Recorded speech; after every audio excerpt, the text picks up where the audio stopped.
नमस्कार, मैं हूं संजय शर्मा। आप देख रहे हैं 4PM महाराष्ट्र। भारतीय जनता पार्टी की सरकार इतना डरी क्यों है? मोदी जी को किसका डर है जो लगातार फेसबुक, ट्विटर, इंस्टाग्राम सब बंद करते जा रहे हैं? 4PM के पीछे तो हाथ धो के पड़ गए। दैनिक भास्कर के राजनीतिक संपादक केपी मलिक से मैंने बातचीत की है, आपको लेके चलता हूँ। पूछूंगा कि ईरान ने कैसे धुआं धुआं कर दिया अमेरिका का, कैसे पसीने पसीने कर दिया, दिखा दिया किसी भी व्यक्ति का अहंकार घमंड कैसे तोड़ा जा सकता है। चलते हैं सीधा केपी मलिक के पास।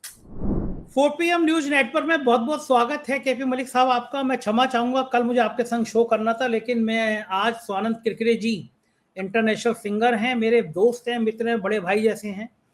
एक बार मैंने उनको फोन किया, बड़ा मजेदार किस्सा है, दर्शकों को बता दूं पहले चर्चा कर शुरू होने से पहले। मैंने उनको फोन किया बंबई में, मैंने उनसे नंबर लिया, मैं कहा जी नमस्ते, मेरा नाम संजय है, मैं 4PM में हूँ और मेरे घर पे आपकी वजह से तलाक होने वाला है। बोले क्यों? मैंने कहा आपका गाना मेरी जान में रात के 2:30 बजे तक सुनता रहता हूँ, मेरी बीवी कह रही है तुम्हारा चक्कर चल रहा है। तो आनंद किरकिरे जी बोले महाराज आप तो 2:30 मिनट सुन रहे हो, मैं 3 साल से 4PM सुनता हूँ और आपका जो ननकू है वो मुझे इतना अच्छा लगता था, पता नहीं क्यों बंद कर दिया। तो मैं बड़ा हैरान हुआ। खैर वो उसी दिन मेरी मुलाकात हुई, मैंने कहा आप लखनऊ शो किया है? बोले नहीं। तो मैं कहा मैं कराता वो है, तो इसके चक्कर में मैं कल प्रोग्राम कर नहीं पाया, मैं आपसे क्षमा चाहता हूँ। आज आपका हार्दिक अभिनंदन है, स्वागत है केपी मलिक साहब। संजय जी बहुत बहुत धन्यवाद, आपको बहुत बहुत शुभकामनाएं कि आप लखनऊ में कल एक बड़ा तहलका करने जा रहे हैं, जहां सबका ध्यान आज भारत की तरफ से ईरान, इराक, इजराइल में लगा हुआ है और इधर वेस्ट बंगाल में लगा हुआ है। आपने एकाएक लोगों का ध्यान आकर्षित किया है लखनऊ की तरफ को और एक बहुत अच्छा प्रोग्राम आप करने जा रहे हैं। कल वो प्रोग्राम है, मैं आपको उसकी बधाई भी देता हूं और एडवांस में ही शुभकामनाएं भी देता हूं कि इतना अच्छा आपका प्रोग्राम हो और एक मैसेज पूरे उत्तर प्रदेश के लोगों को जाए। और देखिए 4PM की ताकत यही है संजय जी कि लोग उसको देखते हैं।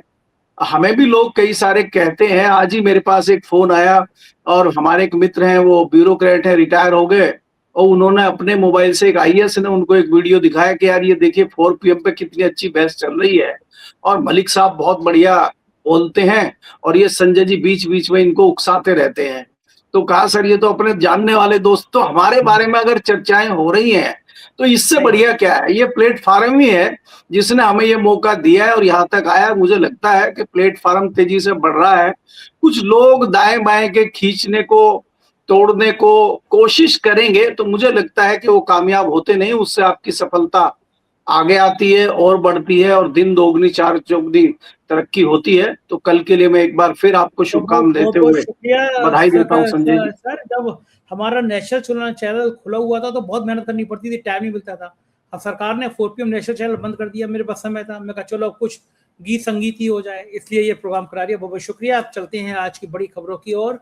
अमेरिका ने के ग्रह, हमारे ज्योतिषी कहते हैं ना राहु की दशा चल रही है। मुझे लगता है कि अमेरिका पर राहु की दशा चल रही है। रक्षा मंत्री भयंकर तनाव में है और जो चीफ है, आर्मी चीफ, उससे इस्तीफा ले लिया गया, दे दिया गया। यानी अब तक लाखों लोग, करोड़ों लोग अमेरिका के सड़कों पर हैं राष्ट्रपति के खिलाफ, और अब आर्मी चीफ का ही इस्तीफा ले लिया गया या दे दिया गया। अमेरिका में जो बगावत हो रही है उसने पूरी अमेरिका को हिला दिया है, किसी ने सोचा नहीं था। मलिक साहब, लगता है आपको ये एक बड़ी क्रांति की तरफ जा रहा है ये युद्ध? ईरान ने दिखा दिया कि लड़ाई जो होती है वो हौसलों से होती है, उड़ान पंखों से होती है, परमान से नहीं होती है। पंख मजबूत होने चाहिए, उड़ान हो जाती है। गुरु गोविंद जी ने कहा था 1.25 ते 1 लड़ाऊं तब मैं गुरु गोविंद कहूं। तो ईरान ने जिस बहादुरी के संग दुनिया के दादा का, दुनिया के गुंडागर्दी का जो जवाब दिया वो काबिल तारीफ है। इस तरह आर्मी चीफ का इस्तीफा, क्या लगता है आपको क्या होने जा रहा है अब इस युद्ध में? संजय जी देखिए, आपको समझना होगा, हम लगातार जिक्र कर रहे हैं और अब तो 1 महीने से अधिक हो गया है इस युद्ध को। जिस प्रकार से नैतिकता को ताक पे रख के इजराइल हो, अमेरिका हो, ये युद्ध लड़ रहे हैं ईरान के साथ। ईरान तो रक्षात्मक लड़ रहा है ना, ईरान ने तो पहल की नहीं है। ईरान तो आज भी पहल नहीं कर रहा है। तो ईरान तो अपनी रक्षा के लिए लड़ रहा है, ईरान तो अपने बचाव में लड़ रहा है, ईरान की मजबूरी है लड़ना। लेकिन हम ये कह सकते हैं कि ईरान पीछे नहीं हट रहा है लगातार। अब बहाना बना के इजराइल और अमेरिका इस युद्ध से भागना चाहते हैं, लेकिन अब ईरान भागने नहीं दे रहा है। ईरान ने जकड़ लिया है कि तुम करो जो करना है। और ये क्या है कि इससे साबित हो गया है कि ट्रंप जितने बड़े रणनीतिकार हैं, आज दुनिया उनकी रणनीति देख रही है कि किस प्रकार का मूर्ख रणनीतिकार है ये। आज आज लोग हंस रहे हैं उनके ऊपर। आप देखिए संजय जी, आज की खबर है कि इजराइल के प्रधानमंत्री को वहां के जो सैनिकों के माता पिता हैं वो चिट्ठी लिख रहे हैं कि गलत युद्ध आप लड़ रहे हैं और ये नुकसान है हमारे लिए और आप युद्ध से पीछे हटिए। सैनिकों के माता पिता लड़ाई में सहयोग देते हैं कि रोकते हैं? ये क्या चल रहा है? आपने देखा अमेरिका में एक बहुत बड़े अधिकारी का इस्तीफा खुद ब खुद हुआ। उन्होंने कहा कि मैं इस युद्ध से सहमत नहीं हूं। करोड़ों लोग सड़कों पे हैं ट्रंप की नीतियों के खिलाफ। तो ये जताता है कि वो देश भी आपके साथ नहीं है, ये तो खाली आपकी एक सनक है। और देखिए, हर चीज का एक मुझे लगता है अंतिम समय आता है और आप देखेंगे कि ये एक ऐतिहासिक निर्णायक मोड़ पे हम खड़े हुए हैं और एक कुछ बड़ी घटना इस प्रकार की होगी कि कहीं ना कहीं जो अमेरिका अपनी एक बादशाहत दुनिया में दिखाता था उसको एक बड़ी टक्कर लगेगी और एक नया उदाहरण बनेगा कि ईरान ने जो है इजराइल और अमेरिका को एक साथ धो दिया है। जहां रशिया जैसा देश मुकाबला नहीं कर पा रहा था और ये छद्म युद्ध लड़ रहे थे, यूक्रेन सामने था और पीछे से अमेरिका लड़ रहा था और वह रशिया भी कंट्रोल नहीं कर पाया, वहां ईरान ने दिखा दिया है कि जहां चाह है वहां रहा है। और ईरान ने दिखा दिया है, दोनों को भूस भरा हुआ आपने देखा। और अब ये दाएं बाएं भागने लगे हैं। अब ये अस्पतालों पे हमले कर रहे हैं, अब ये नागरिकों पर हमले कर रहे हैं। इन्होंने एक पुल तोड़ दिया है और ये पुल तोड़ने का मतलब जिस प्रकार से आप कर रहे हैं, ये युद्ध अपराध की श्रेणी में आता है। इसकी निंदा चौतरफा हो रही है। आप हॉस्पिटल पे हमला कर रहे हैं, WHO ने भी कहा है कि ये तो युद्ध अपराध में आता है, ये तो आप शर्तें तोड़ रहे हैं युद्ध की। तो अब जो इन्होंने एक पुल तोड़ा है ईरान का, जो औद्योगिक पुल था दो जगह को जोड़ने के लिए, ईरान ने 5 बड़े पुलों की लिस्ट जारी कर दी है, जिसमें कुवैत का पुल है, बाकी वहां पे जो पुल है कि हम इनको तोड़ेंगे। तो आपकी तरफ से इस प्रकार की शुरुआत हो रही है और आप कंट्रोल नहीं कर पा रहे हैं, तो ये जताता है कि कहीं ना कहीं अमेरिका हड़बड़ाहट में है और वो किसी तरह से अपनी इज्जत बचा के इस युद्ध से भागना चाहता है, लेकिन ईरान अब उसको छोड़ नहीं रहा है। जी मलिक साहब, मैं तो बचा, मैंने अपने बैंक में अप्लाई किया था और दुबई में एक प्रॉपर्टी, एक मकान लेना चाहता था। मैं सोचा बैंक कर्जा दे देगा तो मैं वहाँ ले लूंगा। मैंने अपने पेपर भी दे दिए बैंकों की, जरा चेक कर लो कि अगर दुबई में एक फ्लैट मिल सकता है, किसी तरह पैसे जोड़ता जाड़ता हूँ, ले लूंगा। पता नहीं कब गवर्नमेंट भगा दे मुझे देश से। और वो बैंक ने ओके किया। मैं सोच रहा था दुबई जाऊं, वहां पे देखूं दाखूं, तो अच्छा हुआ भैया कि बैंक ने थोड़े दिन लगा दिए, वरना मैं कर्जा ले लेता और बाद में किस्तें चुकानी नहीं आती। प्रॉपर्टी दुबई के आधे हो गए। जो दुबई दुनिया के सबसे सुरक्षित देश माना जाता था, वहां पे बुरा हाल हो गया। खाड़ी देशों में, अबू धाबी में, सऊदी अरब में कोई सोच नहीं सकता था ये सीन होगा। अमेरिका का जो दोस्त थे, उनको दोस्ती का नुकसान उठाना पड़ रहा है। इसीलिए शास्त्रों में क्या गया है कि दोस्त आदमी को चुनकर बहुत सोच समझ कर चुनना चाहिए। कहा भी जाता है, नादान की दोस्ती जी का जंजाल। जो सऊदी के प्रिंस सोचते थे कि हम अपने अड़ोसी पड़ोसी देशों पे कब्जा कर लेंगे, ईरान हमारी मदद कर देगा, अब उनको अपने देश का ही बचाना भारी पड़ रहा है। और ईरान ने दिखा दिया छोटी सी ताकत। कभी कभी छोटी चींटी जो होती है ना, वो जो काम कर देती है वो बड़े से बड़ा आदमी नहीं कर पाता। मुझे एक प्रसंग याद आ रहा है भगवान राम का। जब वो पुल बना रहे थे तो छोटी सी चींटी अपनी सूंड में रेत का एक दाना लेके जा रही थी। तो एक बानर ने उससे हंसी करा कि भाई, ये जो तू छोटी सी दाना लेके जा रही है, क्या इससे पुल बन जाएगा? तो उसने कहा कि पुल बने ना बने, लेकिन ये इतिहास लिखा जाएगा कि जिस समय भगवान एक पुल का निर्माण कर रहे थे एक राक्षस को मारने के लिए, उसमें मैंने भी अपना एक दाने का योगदान दिया था। तो मैं घमंड नहीं कर रहा, लेकिन देश में 3 साल से नंबर 1 रहना 4PM का इस बात का प्रतीक है कि देश की जनता बहुत प्यार करती है। तो लोकतंत्र की जब हत्या हो रही थी तो 4PM ने भी साथ दिया था इस लोकतंत्र को बचाने में। भली हमारा चैनल बंद हो गया, संजय सिंह ने बहुत दमदार तरीके से हाउस में ये बात उठाई। तो आप मानते हैं कि जिस तरह से देश में, भारत में आंखें बंद करके ट्विटर अकाउंट, इंस्टाग्राम, फेसबुक बंद किया जा रहा है, वो ये संकेत दे रहा है कि लोकतंत्र के लिए एक भारी खतरा बन रहा है, एक भारी खतरा सामने आ रहा है। और जिस तरह से कल प्रेस क्लब में बहुत सारे लोग एकजुट हुए, आपको लगता है कि क्या अब विपक्ष को, अकेले संजय सिंह धाड़े हैं, लेकिन अब विपक्ष को एकजुट होकर सड़कों पे आना चाहिए, क्योंकि जिस हिसाब से लोग सैकड़ों अकाउंट्स बंद कर रही है सरकार, कहीं कुछ ऐसा है जो सरकार डर गई है। कभी ऐसा नहीं हुआ। पहलगाम हमले में 15 पाकिस्तान के चैनल बंद थे और एक मैं बंद था। लोग छाप रहे थे कि 15 पाकिस्तान के बंद, एक 4 PM बंद। तब भी ये कहा गया कि मैं एंटी नेशन हूं। मेरे खून के एक कण भारत माता के लिए समर्पित है। मैं राष्ट्र के प्रति बहुत प्यार करता हूं। लेकिन मुझसे कहा गया मैं एंटी नेशन हूं। सुप्रीम कोर्ट ने कहा नहीं, गलत है, और खोल दिया गया चैनल। इस बार भी कहा गया साहब एंटी नेशन है, चैनल बंद कर दिया गया। जब मंत्रालय ने मुझसे वीडियो कॉन्फ्रेंसिंग करी मलिक साहब, तो मंत्रालय ने कहा कि आप पत्रकारिता गलत कर रहे हैं। और पता क्या कहा? ये कहा कि आप कैसे कह रहे हैं कि अमेरिका प्रेशर में आ गया, ईरान का साथ देना चाहिए। तो मैंने मंत्रालय के बड़े अफसर को हड़काते हुए कहा कि मुझे गोदी मीडिया समझ रखा है आपने, कि मैं ये कहूं कि अमेरिका बहुत ताकतवर है, और माई फ्रेंड ट्रंप कहूं मैं, कि हमारे विश्वगुरु माई फ्रेंड ट्रंप कहते हैं, और जो अमेरिका हमारे दोस्त लोगों को हथकड़ी बेड़ी बांध के भेज रहा है, मैं उसकी तारीफ करूं, मुझसे ना हो पाएगा। वो वीडियो कॉन्फ्रेंसिंग मैंने कहा मैं रिकॉर्ड कर रहा हूँ, गायर करूंगा, छोड़ के भाग खड़े हुए। मेरा अपने से सवाल नहीं है, लेकिन लोकतंत्र में इमरजेंसी में तो खुली इमरजेंसी थी, खुला आपातकाल था। लेकिन देश जिस तरह बढ़ रहा है, लोगों की अभिव्यक्ति आजादी को खत्म किया जा रहा है। कोई कार्टून बना रहा है तो वो बंद, कोई कविता लिख जा रहा है वो बंद। किसी ने सोशल मीडिया पे लिख दिया, एक गलगोटिया यूनिवर्सिटी की लड़की ने लिख दिया कि विश्वगुरु जी आए थे जेवर एयरपोर्ट के उद्घाटन के लिए, बसें भर के ले गए, ये हाल था। उसका अकाउंट बंद। और अब तो पंकज चतुर्वेदी जी हैं, उन्होंने आज ट्विटर पर लिखा है कि जेवर एयरपोर्ट की कोई उड़ान अभी तक शुरू नहीं हुई, क्योंकि वहां पे जो संचालन का जिम्मा है वो पूरी तरह से विदेशी FDI वाली कंपनी को दे दिया गया, जो नियम विरुद्ध है। इसलिए कोई उड़ान ही शुरू नहीं हुई। यानी फिर एक झूठी कहानी परोस दी गई हमारे सामने। क्या लगता है, आपने बहुत करीब से इमरजेंसी देखी है मलिक साहब, सालों से आप पार्लियामेंट कवर कर रहे हैं, आपको लगता है कि देश वास्तव में एक आपातकाल की तरफ बढ़ रहा है?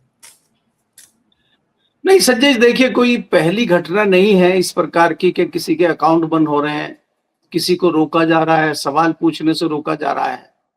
मैं तो बार बार आपके चैनल पे भी कह रहा हूं, बाकी जगह भी कह रहा हूं कि प्रधानमंत्री जी विश्व गुरु हैं, बाकी जगह खूब बोल रहे हैं, भारत में हर स्टेट में चुनाव जीत रहे हैं, और विश्व नीति आपके सामने है, हमारी रणनीति आपके सामने है। पाकिस्तान जैसा पिद्दी देश शांति वार्ता करा रहा है, वो चाइना का संदेश ईरान को दे रहा है, ईरान का संदेश चाइना को दे रहा है, ईरान का संदेश अमेरिका को दे रहा है। इजराइल भी उसके सामने नतमस्तक है, जो रिकॉग्नाइज उसको नहीं करता था, और भारत जो है तमाशबीन बना हुआ है। हम कह रहे हैं हम ये दलाली नहीं करेंगे। देखिए हमारे विदेश मंत्री कितना अच्छा वक्तव्य देते हैं।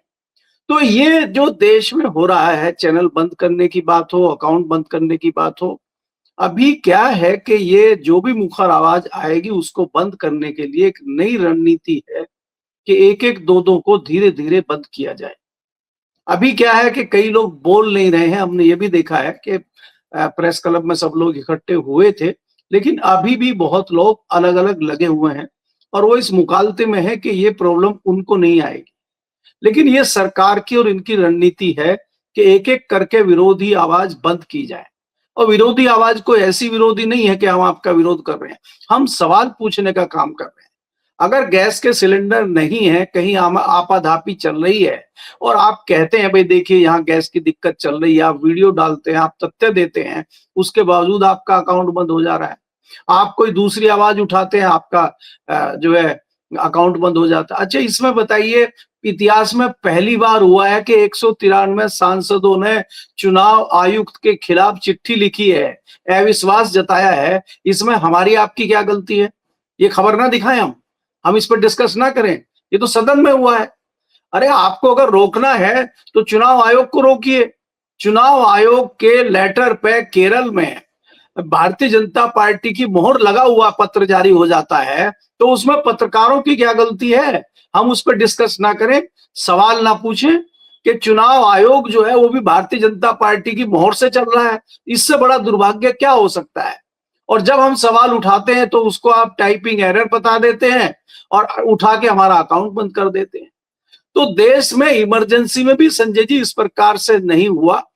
जरूर गड़बड़ियां हुई थी, हम उसका समर्थन नहीं करते इमरजेंसी का, लेकिन इस लेवल पे जाके चीजें नहीं हुई। और चाहे आप 2012 से पहले की बात करें, एक घटना मैं आपको याद दिलाता हूं कि 2008-9 में जो मुंबई में हमला हुआ था, और गृह मंत्री थे शिवराज पाटिल, उन्होंने 2-3 बार मीडिया को बाइट दी, मीडिया के सामने आए तो अलग अलग ड्रेस में थे, तो पत्रकारों ने पूछा देखिए देश पे आतंकवादी हमला चल रहा है और ये हर बार ड्रेस पहन के निकलते हैं, उनको शाम को कहीं मीटिंग में जाना था, तो उनका जो है इस्तीफा हो गया, सरकार को इस्तीफा देना पड़ा सिर्फ इतनी सी बात पे। एक रेल दुर्घटना हो गई थी इलाहाबाद में, पवन बंसल, इतना मीडिया ने प्रेशर बना दिया, पवन बंसल को इस्तीफा देना पड़ा, जबकि कोई बहुत बड़ी घटना, यहाँ तो इस्तीफा मांग ही नहीं सकते।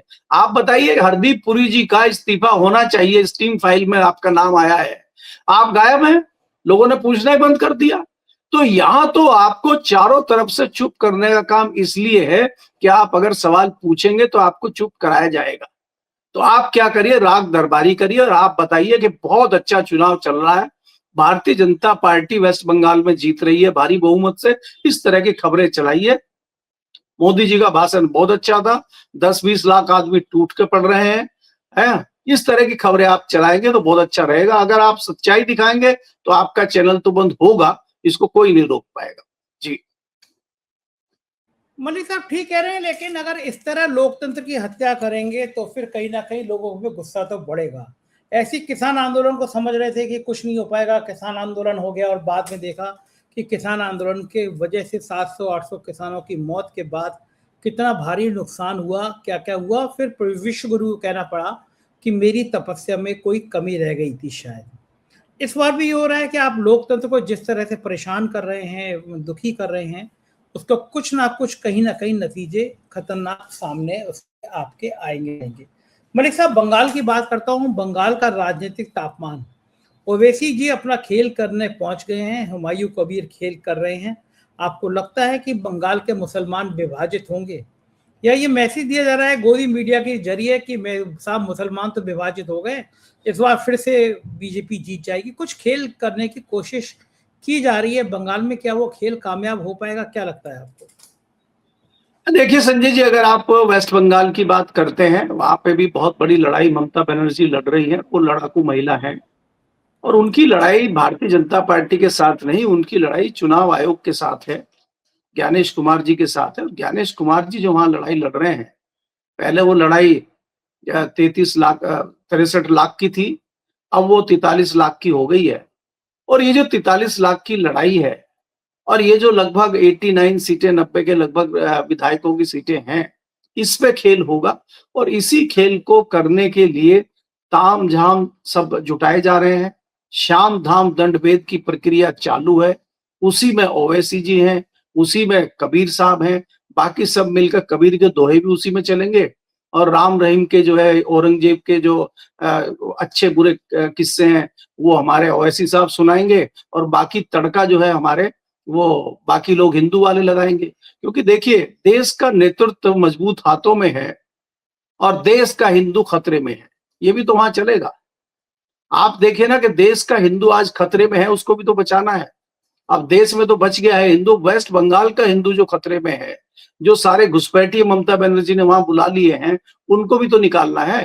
क्योंकि अभी तक तो घुसपैठिए दिल्ली से निकले हैं, अभी कुछ दिन पहले बिहार से घुसपैठिए निकाले हैं, तो अब तमाम घुसपैठिए जो हैं वो वेस्ट बंगाल से निकाले जाएंगे। आप ये देखिए, इनको शर्म भी नहीं आती है ये कहते हुए कि जब ये घुसपैठियों की बात करते हैं, सीमाएं किसके अंडर में है, सीमाओं की जिम्मेदारी किसकी है, गृह मंत्रालय क्या कर रहा है। दुनिया में युद्ध चल रहा है, दुनिया में दिक्कतें हो रही हैं, बहुत बड़ी परेशानियां आ रही हैं और आप जो है चुनाव में लगे हुए हैं, आप चुनाव जीतने के लिए लगे हुए हैं। संजय जी, ये जो ईरान का और ये जो इजराइल का अमेरिका का युद्ध चल रहा है, ये युद्ध समाप्त नहीं हुआ है। आप ये देखिए, मैं आपको बता दूं, आप खाली ये मत देखिए कि होमरूज स्टेट से खाली पेट्रोल डीजल या खाद्य तेल आता है, वहां से आपका खाद भी आता है, हमारा जो केमिकल फर्टिलाइजर भी आता है, जो हमें खेत में अगले महीने बुआइयां शुरू होंगी उसमें खाद चाहिए। अगर आपने खेतों में खाद नहीं डाला तो आने वाले समय में हमें खाने के लाले पड़ जाएंगे, हमारे खेत ही नहीं उगेंगे, क्योंकि आपने खाद की इतनी आदत डाल दी है कि बिना खाद के कोई फसल ही नहीं उगती है। वहां से आपका इंटरनेट आता है, वहां से बहुत सारी चीजें आती हैं। अगर ऐसे ही चलता रहा तो देश कहाँ चला जाएगा। डॉलर लगातार जो है बढ़ता जा रहा है, रुपया गिरता जा रहा है। ये वही प्रधानमंत्री जी हैं जब मनमोहन जी को कहते थे कि प्रधानमंत्री की गरिमा गिरती है, देश की गरिमा गिरती है। आज तो गरिमा गिर नहीं रही है, तो ये सारी चीजें छोड़ के चुनाव पे फोकस किए हुए हैं। ना इनको देश की चिंता है, ना इनको विदेश की चिंता है, ना किसी रणनीति की चिंता है, इनको सिर्फ चुनाव जीतना है। और परिस्थितियां मुझे जो लग रही हैं कि वेस्ट बंगाल को किसी भी तरह भारतीय जनता पार्टी शाम दाम दंड भेद करके चुनाव जीतना चाहती है। आप देखिए, ये कोई छोटा इतिहास थोड़ा ही है भाई। आपने बनते ही पहले पहले दिन सुबह सुबह डीजीपी को और चीफ सेक्रेटरी को हटा दिया। उसके बाद आपका पेट नहीं भरा तो आपने हटाया, वेस्ट बंगाल में 35 आईपीएस को हटाया, 18 आईएएस को हटाया, 78 बीएलओ को हटाया, बीडीओज को हटाया। आपने तमाम जो है घर के बल्ब बदल डाले और अभी भी आपको ममता बनर्जी से खतरा है। ममता बनर्जी के हाथ में अब क्या बचा है? उसके बावजूद आपको ममता बनर्जी से इतना डर लग रहा है, तो आप ये देखिए कि ममता बनर्जी ग्राउंड पे कितनी मजबूत हैं। लेकिन भारतीय जनता पार्टी को किसी भी तरह से वहां सफलता चाहिए, इसलिए वो अब सफलता मिलेगी कि नहीं मिलेगी ये तो मैं नहीं कह सकता, लेकिन भारतीय जनता पार्टी कोई कोर कसर वहां नहीं छोड़ेगी। वहां बहुत सारी चीजें आपको भी और आने वाले समय में दिखाई देंगी। जिस चीज के लिए वेस्ट बंगाल फेमस रहा है, कई जगह मारकाट भी होती है, तोड़फोड़ भी होती है, इस तरह की घटनाओं की संभावना भी कई लोग जता रहे हैं। क्योंकि हमारी भी कई पत्रकारों से, कई अधिकारियों से बात हुई है, कई सारी सीटें बड़ी सेंसिटिव हैं जहां पे इस तरह की चीजें हो सकती हैं। तो क्या ज्ञानेश कुमार जी उन चीजों पर भी ध्यान दे रहे हैं कि झगड़ा ना हो, कहीं फिसाद ना हो, कहीं इस तरह की चीजें ना हो, या खाली वो आंकड़े घटाने बढ़ाने में ही लगे हैं और सर की प्रक्रिया में ही घुसे हुए हैं? कितना दुर्भाग्यपूर्ण है संजय जी के चुनाव आयोग के लेटर पे भारतीय जनता पार्टी की मोहर है और उसको कितने हल्के से मिटा दिया जाता है कि भाई ये तो टाइपिंग एरर था और एरर आ गया, ये तो ये हो गया। ये इससे बचा जा सकता है इस आरोप से, और आपको कोई इसका अफसोस भी नहीं है। तो ये मुझे लगता है दुर्भाग्य है जी। बिल्कुल ठीक कह रहे हैं मलिक साहब। एक आखिरी सवाल और कि एक नफरती मुख्यमंत्री है, उनके यहाँ के उस राज्य के क्या हाल हैं? इतना जहर तो किसी ने नहीं उगला जितना हमारे आदरणीय परम आदरणीय विश्व शर्मा जी ने अपनी प्यारी प्यारी जवान से उगला। पता नहीं कैसा मुख्यमंत्री है भाई, गजब जहरीला इंसान है। लेकिन असम में इस बार बड़े खतरे की घंटी बजती हुई नजर आ रही है। आपके पास क्या फीडबैक है? संजय देखिए, अगर आप आसाम की बात करते हैं, आसाम में जिस प्रकार से हेमंत बिस्वा शर्मा दूसरी बार मुख्यमंत्री हैं और वहां पे तमाम चीजें हैं, उन्होंने सारा कंट्रोल अपने हाथ में लिया हुआ है। मुख्य विपक्षी दल जो कांग्रेस है, कांग्रेस को तोड़ लिया है। शाम दाम दंड भेद इनके पास हैं। अगर कोई धन से नहीं टूटता तो उसको बल से तोड़ा जाता है, बल से नहीं तोड़ा जाता तो उसको छल से तोड़ा जाता है। आपने देखा कि कई कांग्रेस के लोगों को सीधे सीधे तोड़ लिया है। और जो नहीं भी टूटे हैं, वो भले ही आज आपको कांग्रेस में दिखे, उनमें से भी कई लोग आज इसके साथ खड़े हुए हैं, क्योंकि किसी की फाइल इनके पास है, किसी को पैसा दे दिया है, किसी को लालच दे दिया है। तो ये इसी प्रकार से चुनाव लड़ते हैं, धन बल के प्रयोग पे और छल बल के प्रयोग करके चुनाव जीतने की प्रक्रिया करते हैं। और हेमंत बिस्वा शर्मा आज भारतीय जनता पार्टी के नायक बने हुए हैं। ये वही भारतीय जनता पार्टी है जो अडवाणी की और वाजपेयी जी की पार्टी थी। और आज भारतीय जनता पार्टी का दुर्भाग्य खाली आसाम में ही नहीं, कई स्टेट में आप देखेंगे कि उसके पास अपने लोग नहीं है, बाहर से आयातित लोगों के भरोसे वो सत्ता में आना चाहती है। तो जिस प्रकार से असम में कोशिश कर रही है भारतीय जनता पार्टी चुनाव में आने के लिए, मुझे लगता है जनता में तो रोष है। लेकिन अभी चुनाव आयोग क्या करेगा, ज्ञानेश जी क्या करेंगे, हेमंत शर्मा और मिलकर क्या खिचड़ी पकाएंगे, अभी इस पे कहना बहुत मुश्किल है, क्योंकि हालत तो बहुत ज्यादा टाइट है। राहुल गांधी वहां जिस प्रकार से गए हैं और उन्होंने कहा है कि अगर भारत का सबसे बड़ा चोर मुख्यमंत्री है तो वो हेमंत शर्मा है। तो उसकी अपील जिस प्रकार से काम कर रही है और जिस प्रकार से उनके क्रियाकलाप दिख रहे हैं, उससे तो लगता है कि मुश्किलात है। लेकिन जब तक निर्णय ना आ जाए तब तक कुछ भी कहना मुझे लगता है मुश्किल है जी। बिल्कुल ठीक बात है। बहुत बहुत शुक्रिया मलिक साहब, आपने मुझसे बातचीत की। Thank you. ये थे केपी मलिक जी और आपने पूरी बातचीत सुनी और समझी। आप ये मान के चलिए कि जिस तरह भारत में भी लोकतंत्र की हत्या की जा रही है, आवाजों को बंद किया जा रहा है, अगर आप नहीं बोले तो ये देश गुलामी की तरफ बढ़ जाएगा, राजा का शासन होगा। कोई भी आवाज बोल नहीं सकता, कोई भी आवाज निकाल नहीं सकता। जो राजा कहेगा वही आपको स्वीकार करना होगा, बात आप तक ही पहुंचेगी। राजा तय करेगा क्या सोमवार है सफेद रंग के कपड़े पहनो, आज मंगलवार है आप लाल रंग के कपड़े पहनो, क्योंकि बोलने वाली आवाज जो सरकार की सत्ता की आंख में आंख डालकर सवाल करती है वो 4 PM की तरह बंद कर दी जाएगी। आप जो भी हैं, जहां भी हैं, सोशल मीडिया पर हैं या नहीं है, अपने अड़ोस पड़ोस में इसकी चर्चा शुरू करिए कि भारत में जिस तरह सैकड़ों लोगों के ट्विटर, फेसबुक, यूट्यूब को बंद किया जा रहा है, इतना तो इमरजेंसी में कभी नहीं हुआ। विरोध नहीं करेंगे तो ये मान के चलिए कि एक दिन मुसीबत आपके घर तक भी आएगी। भारतीय जनता पार्टी के दर्जनों लोगों ने मुझसे कहा कि हम इस बात का विरोध कर रहे हैं, लेकिन हमारी हिम्मत नहीं हो रही है। बीजेपी ऐसी कभी नहीं थी कि इस तरह इमरजेंसी लगे कि हर एक यूट्यूब चैनल बंद, ट्विटर बंद, फेसबुक बंद। आप जो भी है, मैं फिर कहूंगा कि आप अपने अपने स्तर से अड़ोस पड़ोस में चर्चा करिए, विरोध करिए। देश से जब विरोध की आवाजें उठेंगी तब शायद विश्व गुरु को समझ आएगा कि भारत डेमोक्रेटिक कंट्री है। 4 PM को बंद करके हम मेरे जैसे तमाम यूट्यूब और ट्विटर वाले, फेसबुक को बंद करके देश चलाया नहीं जा सकता। आपका सजग होना, आपका सामने आना बहुत जरूरी है। जरूर बताइएगा कमेंट करके कि क्या आप इस मुहिम में मेरे साथ हैं। शुक्रिया, थैंक यू।